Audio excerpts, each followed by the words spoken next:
Всем привет, меня зовут Юрий Жигаев, это канал BetSafe Прибалтика и мое шоу «Без фола». Ну, сконцентрируйся на футболе, потерпи чуть-чуть. Что, по скорости быстрее папы?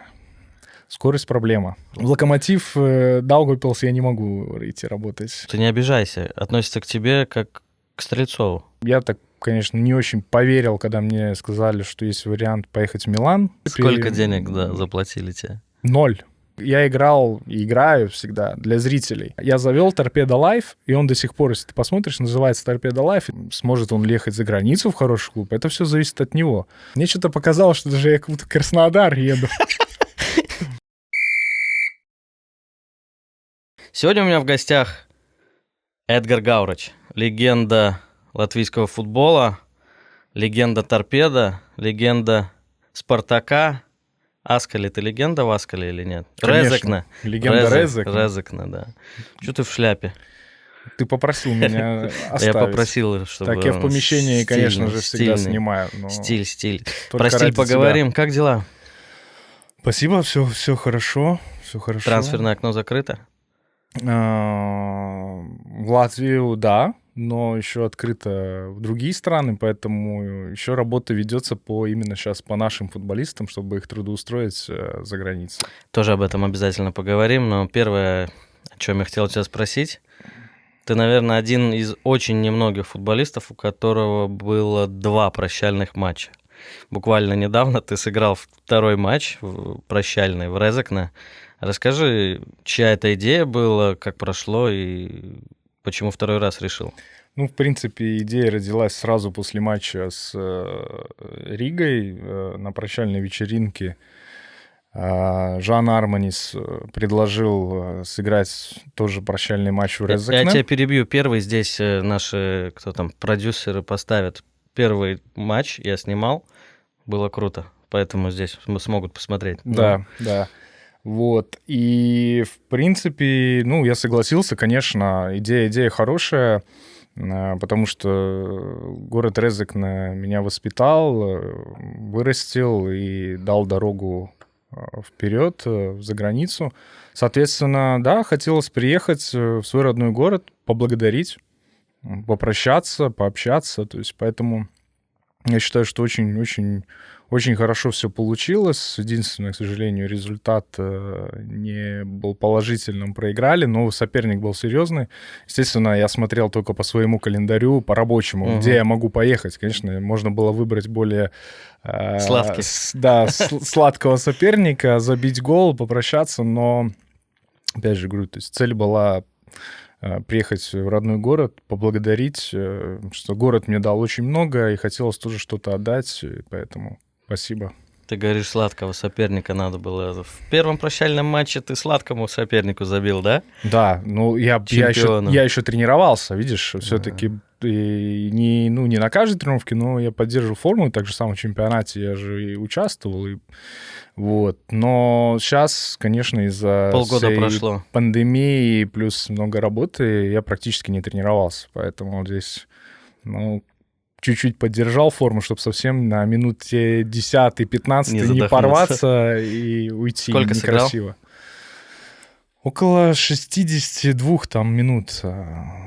Тренер Гунтер Силагадис, с которым мы с ним тоже выросли, спасибо ему, что вообще дал сыграть, что тоже есть задачи. Ну и как, по-твоему, выглядело? Тяжело было? Да, очень. Вообще уровень, чем ниже спускаешься, тем еще тяжелее на самом деле. Почему? Это зависит, во-первых, от качества игры. Я недавно тренировался со Спартаком, четко понимаем, мы работаем без мяча, вместе компактно перестраиваемся, отобрали мяч, расширились, держим его, контроль, переходим. То есть, а уже на таком уровне, чуть пониже, где все-таки... Каждый как умеет. Там, конечно, там очень много потерь, невынужденных потерь. Поэтому и физически, и вообще, то есть, потяжелее все-таки. Есть в Резекне ребята талантливые, которых хотел бы в «Спартак», может быть?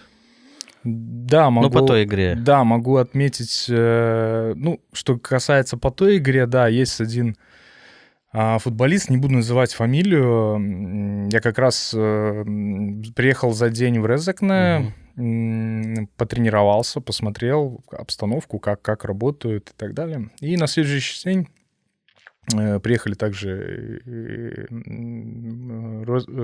родители жены, я поехал показать город. Вот. И как раз мы приехали там на одну из достопримечательностей города. И этот футболист, талантливый по мне, молодой, ему там 18 лет, он перед игрой развозит доставку еды. Мгм. Я говорю, слушай, ты что делаешь? Я говорю, ну вот так вот, там хочу подработать это.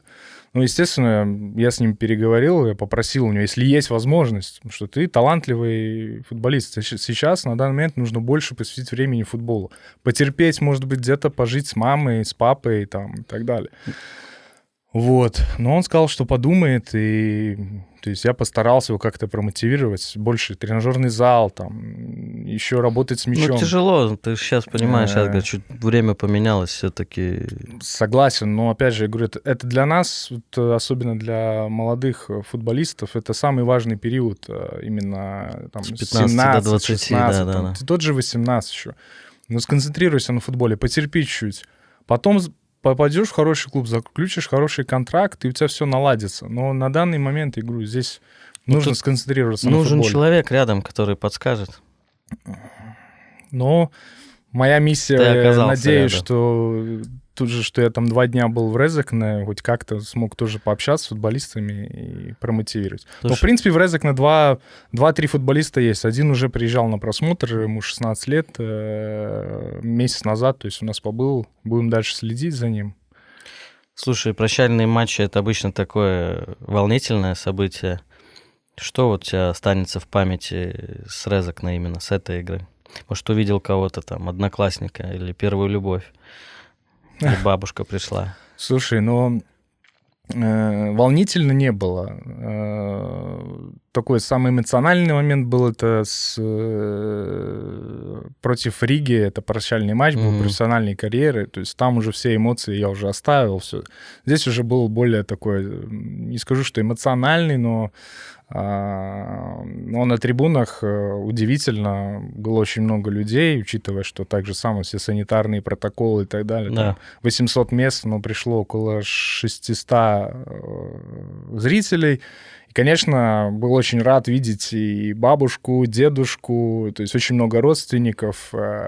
И самое, что мне понравилось, чего, наверное, может быть, я в Риге никогда не мог там почувствовать, это как дети меня приняли, там, сняли с меня все, что можно. Я еще там в раздевалке искал какие-то вещи, которые мог отдать, что они там стояли возле раздевалки, фотографировались, там, я подписывал там все, что можно от руки, там, кроссовки их не расписал. Я думаю, бедные родители там придут, на Nike кроссовки я там расписывался. Круто. Но в целом, говорю, вот это то, что вот в маленьком городе, вот это, очень хорошая вещь такая, запоминающая. В первой игре, я помню, в первой и последней игре сын очень переживал. Сейчас уже было полегче? Да, мы уже все...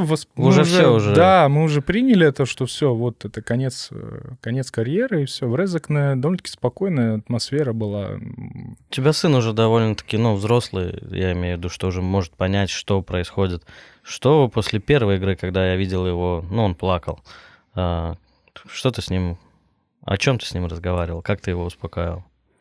Слушай, я в целом, я уже заранее готовил. Мы очень много общались. Он не хотел принимать это, что я заканчиваю карьеру, что он очень просил меня, чтобы я продолжал. Вот, соответственно, у нас немного очень было разговоров, и, в принципе, я ему постарался объяснить, что я не могу совмещать работав директором, а также играть в футбол. Соответственно, сказал, что появится чуть больше времени, буду заниматься тобой и так далее. Поэтому здесь только в диалоге. Естественно, это просто были эмоции у нас у всех после моего последнего матча. Вот. Вечер повеселились, хорошо провели все время. И... Сейчас уже ты следишь, да, за его игрой? Да, по выходным езжу на его турниры, игры. Какая позиция? Тренер его использует как нападающим, так и центральным полузащитником. Вот. Так как пока 8 на 8, соответственно... Что по скорости быстрее папы? Скорость проблема. Да? Да. Я был чуть побыстрее, конечно, но то, что у него футбольная грамотность есть, техника, то, что не всегда ты сможешь натренировать. Даже если, соответственно, у него это есть, это очень хорошо. Сейчас дополнительно начинаем заниматься легкой атлетикой, чтобы он это смог прибавить. Ну, тебе как отцу хочется, чтобы он стал профессиональным футболистом? Слушай, Или вообще не важно? Нет, он станет профессиональным футболистом. Ты уверен? Да, профессиональным футболистом он станет. То есть он дойдет тогда, до Вирс-лиги он дойдет.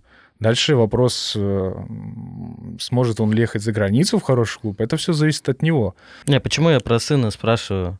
У тебя-то путь твой, мы начали про Резекне, и он рано начался за границей. Сколько тебе было, 17? Я начал 17, по-моему, ездить на просмотры, в принципе, с 17 лет. В 18 я заключил контракт с Аскали, да. Расскажи, может быть, про это. Как это вообще? На турнирах тебя заметили?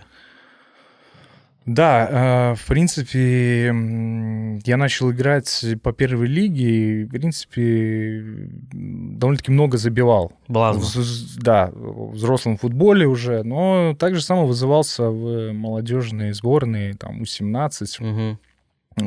И, в принципе, такой один из таких моментов, это показатель был мой взрослый футбол, мои голы за первую команду, и также это Кубок Гранаткина в Петербурге, если не ошибаюсь, был.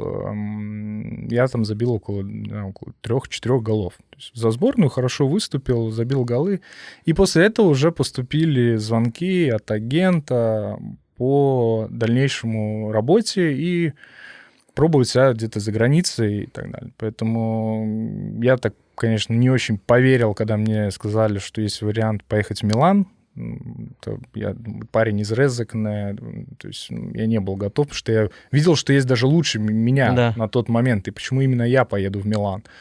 Но так и произошло. Я поехал в Милан, я побыл там 2 недели. Для меня это был фантастический опыт. Даже если я там не остался, это воспринимал как такую стажировку. И затем я поехал в Сампдорию, также само был в Лацио, Реджина. И, в принципе, очень хорошие условия для меня, не только финансово, сделал он Аскали. Это команда, которая взяла меня под первую команду, я с ними тренировался. И когда не попадал в заявку, это было очень часто, только я пару раз сидел на замене, я играл за дубль. Естественно, если бы, условно говоря, я остался бы, может быть, в Лацио, то очень, очень серьезная академия, очень серьезная конкуренция, и маловероятно, что даже, может быть, я и в дубле мог попадать там в основной состав или там получал бы игровую практику. Соответственно, я считаю, что агент очень правильно направил меня именно на этот клуб. Мы подписали с этим контракт, чтобы я мог именно развиваться и идти дальше. Почему я спросил? Потому что, у нас в последнее время такая там дискуссия на просторах интернета, что молодежь как лучше показать себя здесь в Латвии, в Вирс-лиге, сыграть там какие-то сезоны, игры, забить и тогда ехать, или путь такой, как твой. Ты в высшей лиге даже еще не играл, правильно? Да. И поехал в академию. Таких примеров хороших, чтобы кроме твоего, твой-то когда был уже, сколько времени прошло, все в основном возвращаются в Латвию, и там не получается строить карьеру. Как я вижу,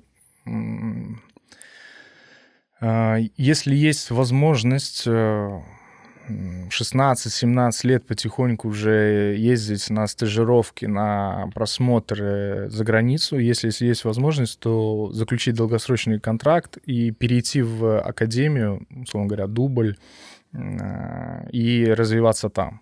Это идеальный вариант. Это лучше. Конечно. Затем, если этот период ты не используешь, то Эдгар, очень сложно будет потом, чтобы тебя, латыша, который ты играешь в Вирс-лиге, чтобы тебя кто-то купил бы уже готового. Ты должен будешь готовым. сейчас могут тебя взять там 17-18-летнего. Из-за возраста. Из-за возраста, из-за перспективы, из-за твоих данных, которых можно развивать и так далее. Потом уже с каждым годом очень сложно уехать за границу. Ты должен быть намного сильнее там, других футболистов, чтобы тебя взяли и подписали. То есть ты считаешь, что легче остаться все-таки вот таким путем, когда пораньше уехать, чем здесь играть и доказывать? Да, это мое мнение, конечно. Не, я не спорю, просто есть разные мнения. Сам хотел бы, чтобы сын уехал в 16 лет? А ты как старичок дома один. У тебя дочь есть, красавица. Да. Слушай, ну он выбрал сам. Естественно, он смотрел на отца, играет там. Постоянно мы в футболе смотрим, ездим. Естественно, тут ничего такого не удивительного. Не заставлял. Да, ничего удивительного нет, что он играет в футбол. Если такой период настанет, если он выберет, что он хочет быть профессиональным футболистом, и у него будет вариант ехать, он должен будет ехать. То есть он должен будет принять сам такое решение. Это его карьера, это его жизнь, и я только... С моей стороны я могу только его мотивировать, и больше ничего. И помочь чуть-чуть.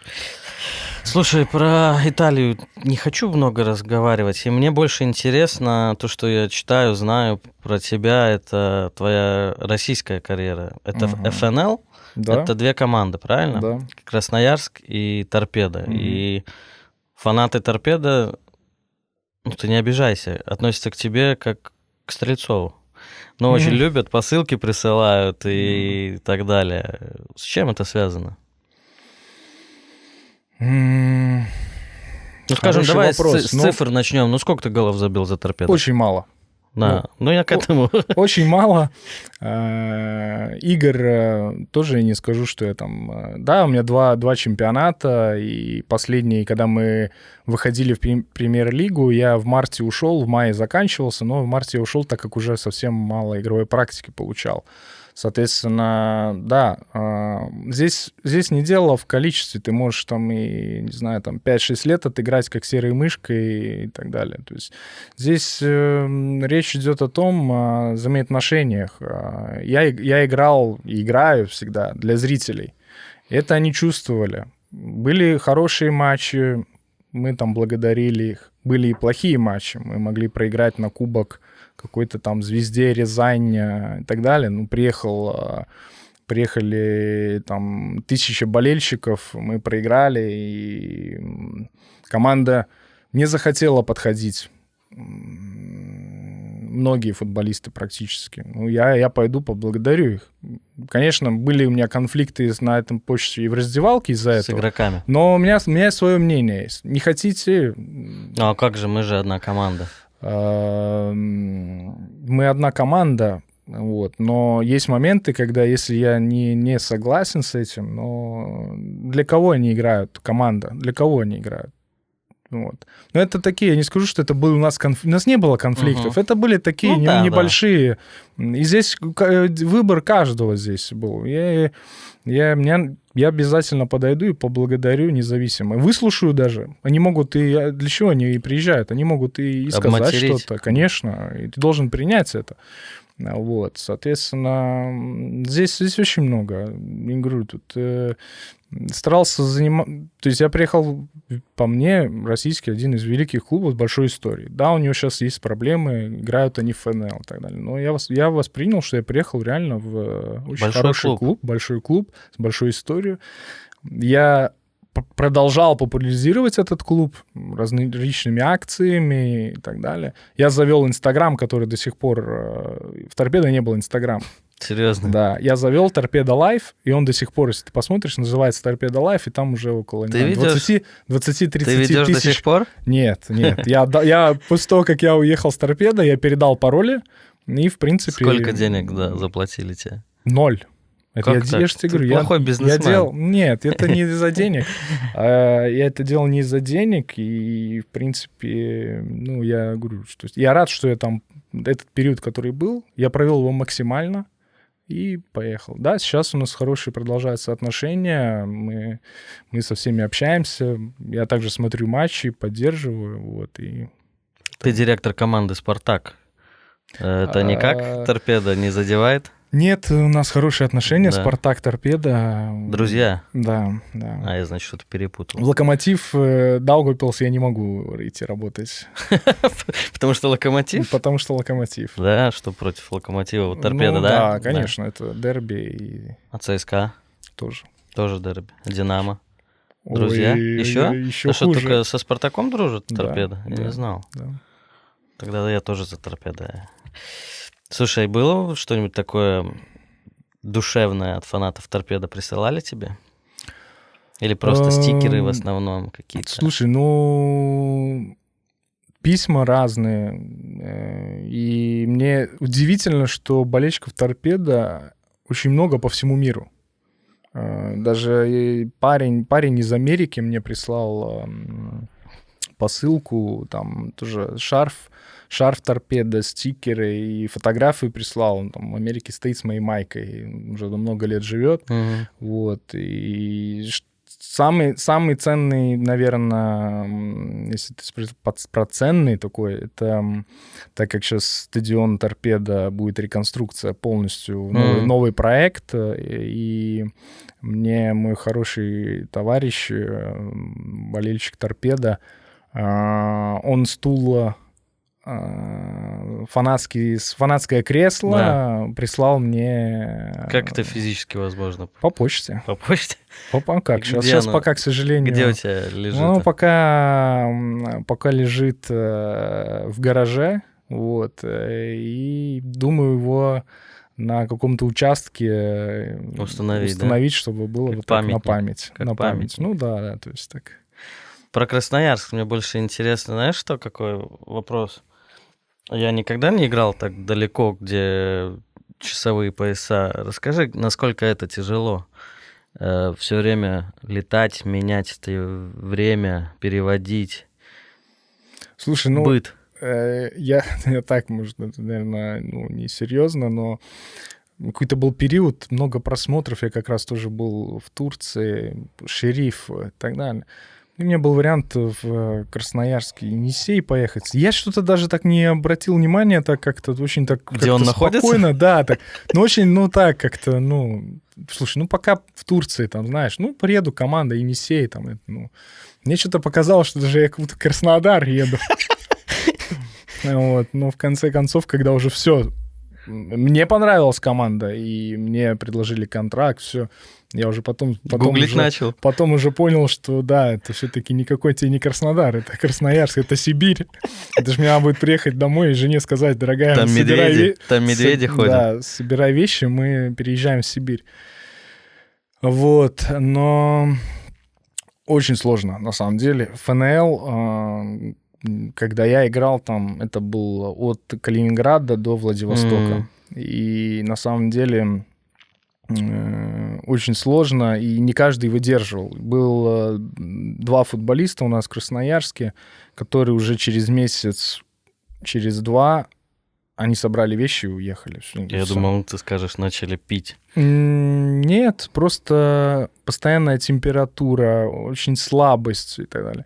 В смысле, температура тела от перелетов, была. да? Нет, это было такое, что да, это постоянная смена часового пояса. Ты приезжаешь, например, ты привык каждое утро, там, встаешь ты в 8 утра, пьешь кофе, не знаю, ложишься в 11, 12. Приезжая в Красноярск, у тебя все сбивается. Если, например, тренер говорит: завтра утренняя тренировка в 9 утра. По моему времени, это значит, мне надо в 4 утра уже встать и идти быть бегать уже там в 4 утра. Соответственно, конечно, организм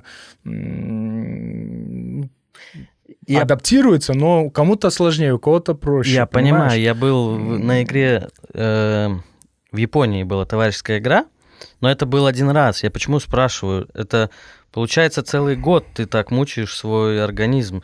Вы как-то, не знаю, пили, чтобы таблетки, чтобы спать, или... Все очень просто, на самом деле. Мы старались жить постоянно по красноярскому времени. Даже в Москве на выездах? Если... зависит, да. Если, например, мы прилетаем в Владивосток, и у нас, условно говоря, Игра, мы живем по Красноярску. Если там сейчас, условно говоря, ночь, для нас это утро, мы там завтракаем и так далее. То есть не меняем часовой пояс, чтобы мы, соответственно, игра просто пораньше идет и так далее. Поэтому день, шторки закрыл, ночь спишь.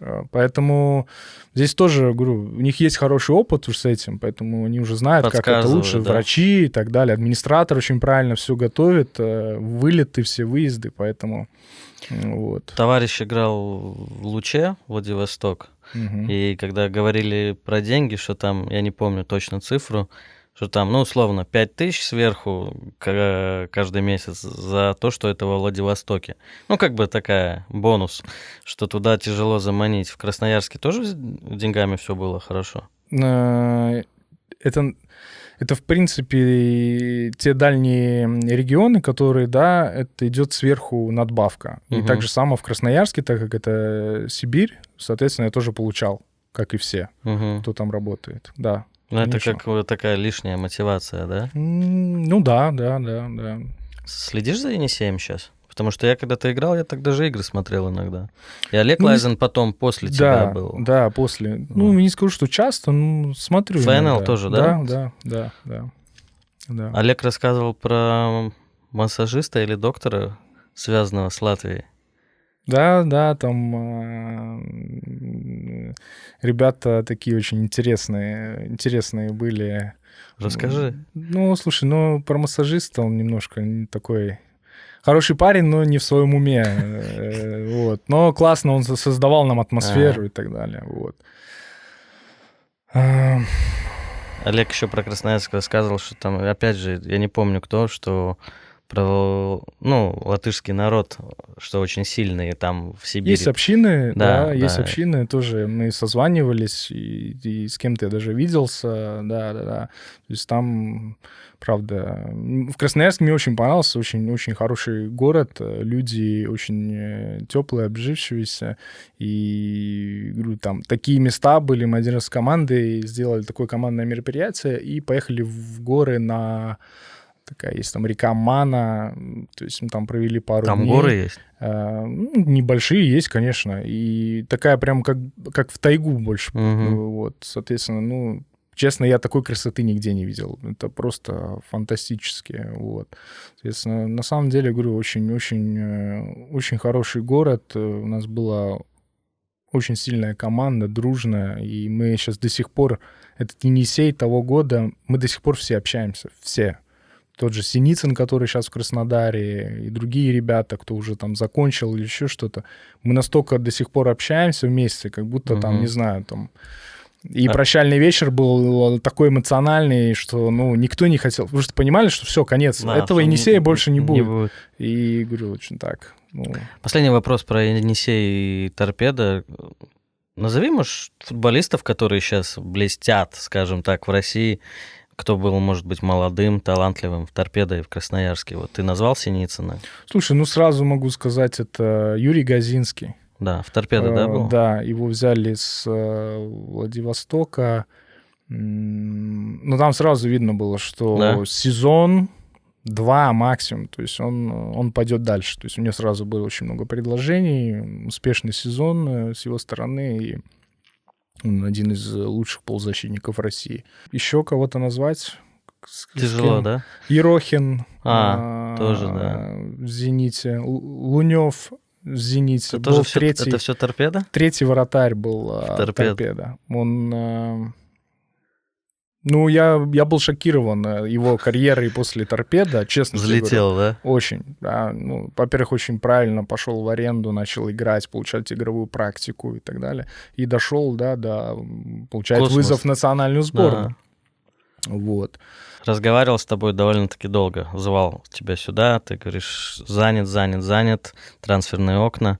И потом как бабахнуло, тот туда, тот сюда. Расскажи, может быть...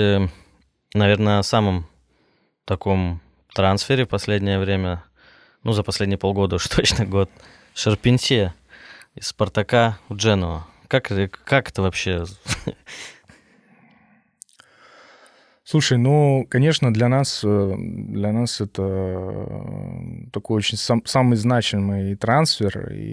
Первый, наверное, да, такой? Ну, один из, будем так говорить. Да, да. Конечно, работа была проведена большая.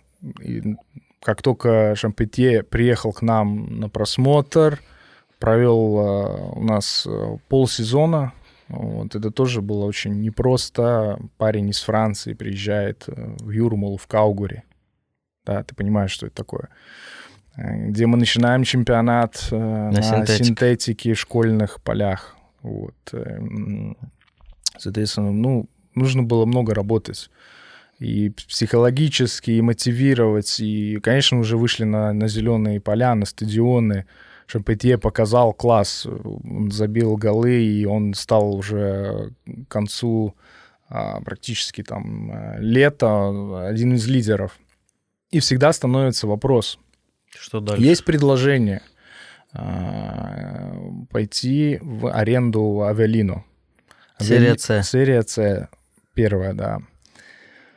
Чемпионат очень сложный, и регион это тоже довольно-таки сложный. Вот. С другой стороны, он набрал форму, он натренировался, он сейчас стал намного сильнее и так далее. Мы боремся за Еврокубки. Что делать? Соответственно, ну, я говорю, хорошо, что у нас президент с большим опытом футбольным, и он понимает все эти вещи, оценивает риски и так далее. Вот, так что приняли решение отдать бесплатную аренду в Авелино, где есть шанс, что он может себя проявить, и тогда совсем другие клубы будут говорить про него. Что он, в принципе, и сделал. Что он там сделал? Расскажи цифры, может быть, конкретно. Он забил 6 или 7 мячей. Вот. За полгода, до конца чемпионата. Он пришел в середине. Вот. Про него пресса писала очень хорошие статьи, очень хорошо отзывались о нем, и также самое тренер. Вот. И, к сожалению, он порвал крестообразные связки на предпоследней игре. Вот. Но, в принципе, сделали операцию, реабилитацию, он хорошо очень восстановился.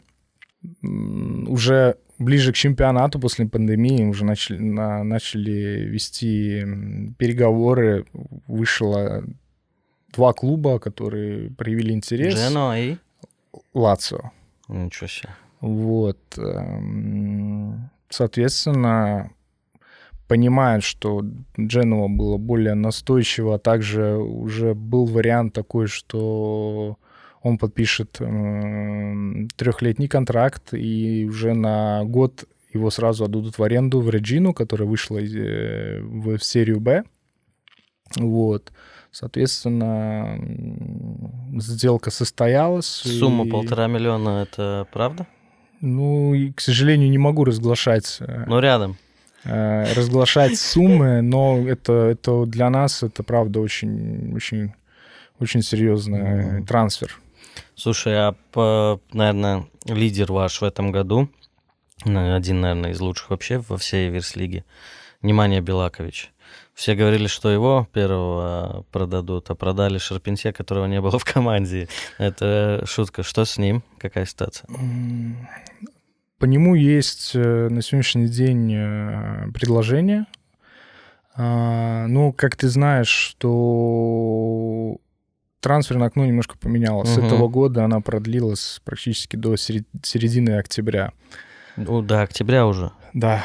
Соответственно, сейчас клубы еще не очень активны, на самом деле. Под конец, как обычно. Да, все. Поэтому здесь это не только вопрос, может, по нему, так же самое по, не знаю, там, Марти, Сошу, по многим другим, что терпение. Нужно продолжать работать, каждую игру забивать, и уверен, там придет предложение, которое будет интересно и клубу, и футболисту. Поэтому здесь терпение. Я говорю, что мы на данный момент закрыли, условно говоря, трансферное окно для Латвии, мы взяли футболистов новых, подписали. Сейчас еще идет работа по трудоустройству Ребята, Bilaković уж копытом не бьют? В каком плане? Ну, что хотят уйти или спокойно ждут. Знаешь, всякие бывают слушай, игроки. Они профессионалы, и здесь нет никаких-то проблем, недопониманий, поэтому здесь в этом плане все в порядке. Они относятся с пониманием, то есть они профессионалы. Если бы они не были бы профессиональными футболистами, естественно, там, не знаю, могли быть скандалы или какие-то, или еще что-то. Слушай, хотел еще спросить, вот буквально пару дней назад, или, может, даже вчера, вы объявили о переходе молодого парня. Я даже фамилию еще не выучил. Алпенс? Да, Маркус Алпенс. Маркус Алпенс. Во-первых, где вы его видели, нашли? И второе, это не характерно для юрмальского «Спартака». Обычно берете молодых легионеров, а сейчас вот местный свой парень. Слушай, ну, разницы нет. Паспорт, там, не знаю. Если мы видим, что есть талантливый мальчик молодой, почему нет? Мы готовы подписать и помочь ему. Соответственно, здесь всю работу очень хорошо делает спортивный директор, скаут, который по Латвии занимается. Соответственно, он уже к нам приезжал год назад, мы смотрели на него и, в принципе, продолжали следить в течение. То есть это не за один года. день, там, условно, ты увидел его где-то? Нет, конечно. Ну, это...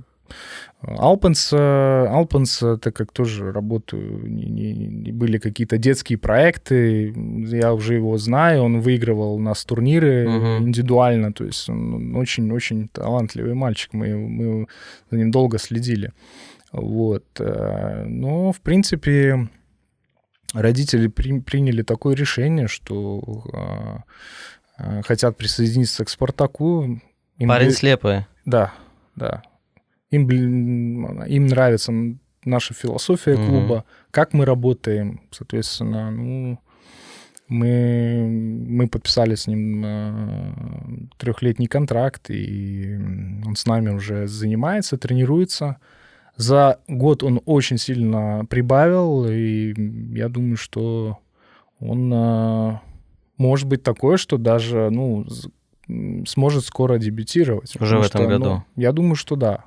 Если он будет продолжать точно так же, как сейчас он последнее время, у него есть все шансы. То есть все зависит от него. То есть есть надежда, что в сборной что-то поменяется, да? Да, почему нет? Если будет побольше таких талантливых футболистов, естественно, и потом, если правильную работу делать дальше с ним, то, конечно. Нужны люди рядом, как я говорю всегда, правильные. Да. Слушай, хотел еще поговорить в целом о «Спартаке» в этом году. Для меня, если честно, чуть неожиданно хорошо. Как вы оцениваете сами вообще внутри коллектив? Хочется больше или все-таки правильно вы занимаете там место, очков столько, сколько надо, или где-то не добрали все-таки? У «Спартака» две задачи. Первое — это находить молодых, талантливых футболистов и развивать их. И в дальнейшем делая трансферы. Да, то есть. И вторая задача, которая — это попасть в Еврокубки, в зону Еврокубка. Две эти вещи, на самом деле, очень сложно совместимы. Ты хотел спросить, как это... Очень сложно. Но пойми... Просто, не знаю, там, просто заниматься развитием молодых футболистов и не знаю, там, условно говоря, не ставить какие-то задачи, результаты, а где они потом, как они научатся потом выигрывать и так далее. Конечно, мы ставим перед собой какие-то максимальные цели, и это непросто, это очень непросто. Вот, соответственно, мне очень нравится работа, которую проводит Алексей Борисович Еременко. Фантастическую работу. И правильно с молодыми работает. И то, что у нас есть, это спартаковский футбол. Я могу так назвать его, да. То есть всем очень нравится. Естественно, мы разочарованы в таких играх, когда мы ведем и проигрываем. Но это, опять же, это молодые футболисты, соответственно, здесь есть с этим проблемы, над которыми работаем и так далее. Поэтому В целом, я считаю, мы на правильном пути. Есть над чем еще работать, очень много. Вот, но, говорю, еще есть игры, мы постараемся добиться зоны Еврокубков. Это будет очень хорошо для нас. Ну, очень интересная борьба будет, мне кажется. Там 5 команд на 2 места, если я не ошибаюсь. Да, в этом году стал еще сильнее чемпионат, еще зрелищнее, интереснее. Ты думаешь, это связано с лимитом на легионеров? 100%. А как еще объяснить это? У меня разница прошлого года и этого, я могу даже посудить просто, я уверен, этот вопрос больше касающийся латышей здесь. Сейчас они больше мотивированы, они трудятся на каждой тренировке, борются за место в состав, они друг с другом. Они просто что вот я уверен, что я завтра буду играть, потому что 6 человек должно быть на поле, а я буду играть. Здесь, но мы не каждый клуб, ты сам заметил, не каждый клуб использует 8 легионеров. Если сегодня латыш сильнее, он будет играть. И вот задача была. Если видно, что играет там 5, 4, 6 латышей на поле. Ну, почему? Потому что они в этот момент сильнее легионера. И это правильно. Но если будет в команде, где латыш, который уступает, ну, посиди, подумай, и со следующего дня начни работать, может быть, еще усерднее и так далее. Ну, те, кто говорил, что это позитивный момент, ну, этот лимит, и еще и про сборную говорил, что сборной тоже будет лучше, пока не помогает сборной. Но это же нельзя за один год, чтобы так все поменялось. Вот. Проблема в сборной сегодня. Нельзя винить кого-то сейчас. Я же этого и не делаю. Виноваты мы все, кто связаны с футболом последние 10-15 лет.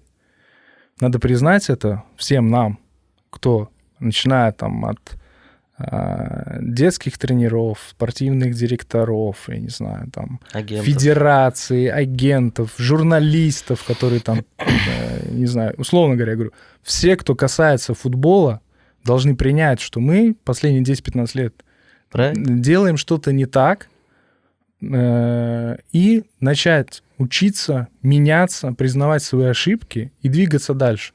Сейчас ты ничего не сделаешь. Сейчас нужно просто перестройка. И работать.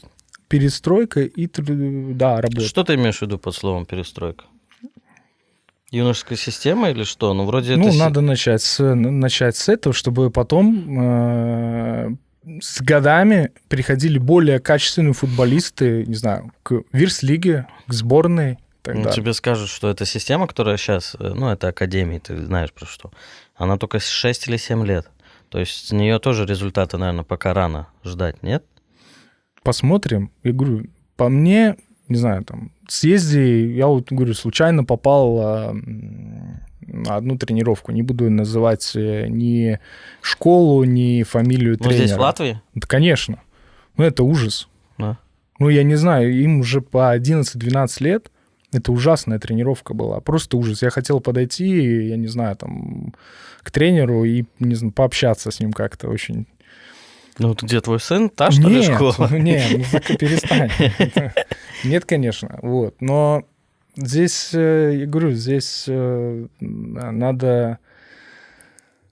Если мы не готовы сами это все делать, нужно поехать и набраться опыта где-то за границей, и, пригласить еще каких-то иностранных специалистов. Ну, у тебя надежда вообще есть, что в ближайшее время что-то изменится?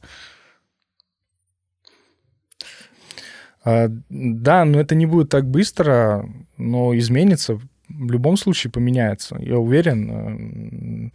Придет новое поколение. Ну, смотри, у нас очень много лет, уже очень много лет, футбольные люди одни и те же. Придет новое поколение, будут какие-то изменения в любом случае. Вот. С чем, как думаешь, связано, что вот последнее время вообще, если мы даже не про Латвию говорим, но вот это и Лига наций, ладно, литовцев, кстати, можно поздравить, за 4 года первая победа в 24 играх сборная Албании обыграли. Но в целом тенденция, наверное, вот особенно у нас и литовцев где-то плюс-минус похожая. Эстонцы там за счет порядка инфраструктуры вроде как что-то, но результатов тоже пока нету. Как думаешь, почему вот наш регион так отстал? Ну, условно, 10 лет назад ты сам поиграл в сборной. Люксембург, Лихтенштейн, Фареры, там, ну, это не была проблема обыграть их. А сейчас это, ну, в играх с Фарерами и Люксембургом они уже фавориты. Слушай, как я еще раз повторяю, здесь мы все люди, которые относимся к латышскому футболу, мы что-то делаем не так, это первое, что. Второе, а может быть, это не очень важно, это если 15-20 лет назад сколько было людей в Латвии?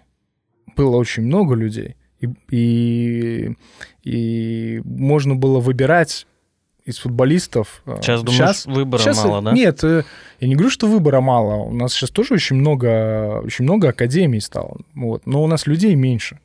И, наверное, я говорю, это не один из самых важных. На Фарерах 50 тысяч. Я про что тебе говорю? Просто тебе говорю, если 15 лет назад, там, условно говоря, у нас было 3 миллиона, сейчас у нас 1,5, условно говоря, да, ну ты понимаешь, вот. Но что важно еще, конечно, это инфраструктурные вопросы, которые у нас до сих пор с этим проблема. Особенно, если мы говорим, до 11 лет футболисты у нас занимаются в залах или в манежах на очень маленьком пространстве. То есть нет такого, что наши футболисты могут круглый год тренироваться на траве. Мы, например, так же самое переходили в футзал играть в это время, чтобы не терять время и так далее. Поэтому здесь много моментов. Что значит, почему Андорра, почему Мальта? Надо съездить, посмотреть такие вот маленькие страны, не знаю, там, условно говоря, Исландия хороший пример, надо съездить к ним, посмотреть, как они добились такого, сколько они манежей построили, какая у них система, как они работают с молодежью. Я не знаю. Я на данный момент занимаюсь Не за это ты ответственен, да? Да нет, почему? Я сейчас на данный момент занимаюсь в футбольном клубе «Спартак». Здесь, если мы говорим глобально, я говорю, здесь очень много вопросов, в которых, у меня тоже нет пока что ответов. Вот. Не, твоя задача как директору «Спартака», чтобы в сборной Латвии играло как можно больше игроков со «Спартака». Верно, одна из. Верно. И я считаю, что моя где-то недоработка, потому что, допустим, с нашего клуба, например, только поехало два футболиста, они 3-4, а не просто приехали футболисты, а которые, чтобы приехали и помогли, и дали результат. Понимаешь? Здесь, говорю, мы все связаны с этим. Здесь, я не могу винить тут там одного, второго, там это. Я точно не виноват. Ты виноват тоже, потому что ты участвовал во всех матчах, с тобой тренировались новое поколение, значит, и ты сейчас пишешь какие-то видеоролики, записываешь, и ты тоже несешь ответственность за латышский футбол. Я не согласен. Это твои проблемы, это мое мнение. Будем надеяться. Да не, шучу. Это мнение я высказал, не знаю, мне кажется, уже полгода назад, что тут условно виноват Славиша, в тот момент, когда это было, но это глупо. Конечно. Да, и поэтому... Здесь нужно тренеру